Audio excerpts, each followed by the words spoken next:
कई बार जब लोग जीवन में काम करना शुरू करते हैं तब उन्हें बहुत ज्यादा दर्द होता है, तकलीफ होती है, उन्हें बहुत ज्यादा मेहनत करना पड़ता है और ये बात उनसे बर्दाश्त नहीं हो पाती है। उनका शरीर जवाब दे देता है और वो उस काम को छोड़कर किसी और तरकीब से सफल होने का प्रयास करते रहते हैं।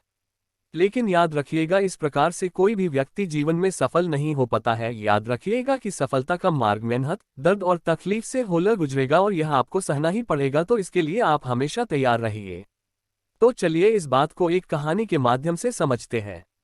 एक बार एक मूर्तिकार अपनी छीनी और हथौड़ी से एक पत्थर को भगवान की मूर्ति का आकार देने का प्रयास कर रहा था। जैसे ही वह छीनी पर अपना हथौड़ा चलाता, वह पत्थर चिल्लाने लगता और कहने लगता कि ये क्या कर रहे हो, मुझे इतना मार क्यों रहे हो, मुझे बहुत दुख हो रहा है, तकलीफ हो रही है, पीड़ा हो रही है, मुझे अपने हाल पर छोड़ दो और यहाँ से चले जाओ।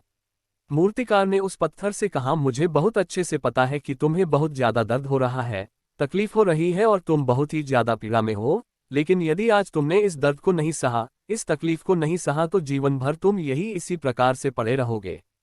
मुझे पता है कि तुम में आगे बढ़ने की अपार संभावना है, तुम एक बहुत अच्छे पत्थर हो, लेकिन यदि तुम इसी प्रकार से रहोगे तो कभी भी आगे नहीं बढ़ पाओगे। इतना कहकर मूर्तिकार औजार उठाए ही थे कि पत्थर फिर से चिल्लाने लगा, गिड़गिड़ाने लगा, विनती करने लगा कि मुझे अपने हाल पर छोड़ दो, मुझे पता है कि जीवन के लिए कौन सी चीज सही है और कौन सी चीज गलत है, मुझे बहुत ज्यादा दर्द हो रहा है, अब मैं इस तकलीफ को बहुत ज्यादा नहीं सह सकता, मैं जिस हाल में जो उस हाल में छोड़कर मुझे तुम ये से चले जाओ। उस मूर्तिकार फिर से उस पत्थर को समझाने की कोशिश की, ज्यादा अधीर मत बनो और अपने सब्र को बनाए रखो, थोड़ी देर और इस दर्द को सहो, यदि इस दर्द को सह लिया तो मैं भगवान की मूर्ति के रूप में तुम्हारी स्थापना करवाऊंगा और फिर दूर दूर से लोग तुम्हारी पूजा करने आएंगे और पंडित और लोग तुम्हारी सेवा करेंगे। लेकिन पत्थर ने उस मूर्तिकार की एक भी बात नहीं मानी, वह चिल्लाता रहा और अपनी बात पर अड़ा रहा।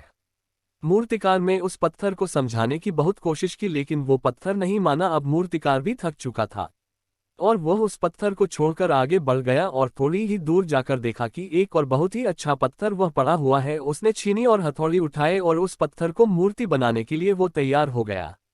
मूर्तिकार ने छीनी और हथौड़ी का वार दूसरे पत्थर पर जारी रखा। दूसरे पत्थर को भी दर्द हुआ, तकलीफ उससे भी हुई, लेकिन उस पत्थर ने बर्दाश्त कर लिया और देखते ही देखते थोड़ी समय के बाद उस पत्थर ने भगवान की मूर्ति का रूप धारण कर लिया।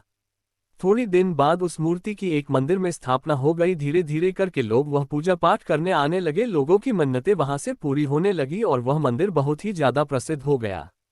अब धीरे धीरे करके दूर दूर के गांव से लोग वहां पूजा पाठ करने आने लगे। फिर एक दिन और उससे पत्थर को उसी मंदिर में लाया गया और उसे एक कोने में रख दिया गया। अब लोग आते और उस पर नारियल फोड़ते। ये कोई और पत्थर नहीं बल्कि भी पत्थर था जिसने दर्द को नहीं सहा था।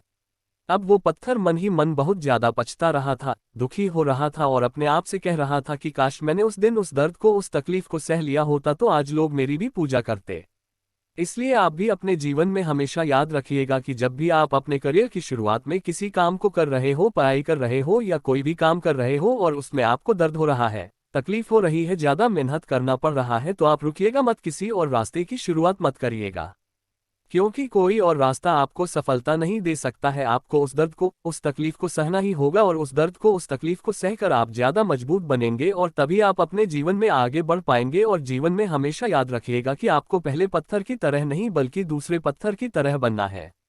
यदि ये कहानी आपको पसंद आई हो और इससे कोई सीख मिली हो तो अपने दोस्तों और अन्य लोगों के साथ शेयर जरूर करिएगा।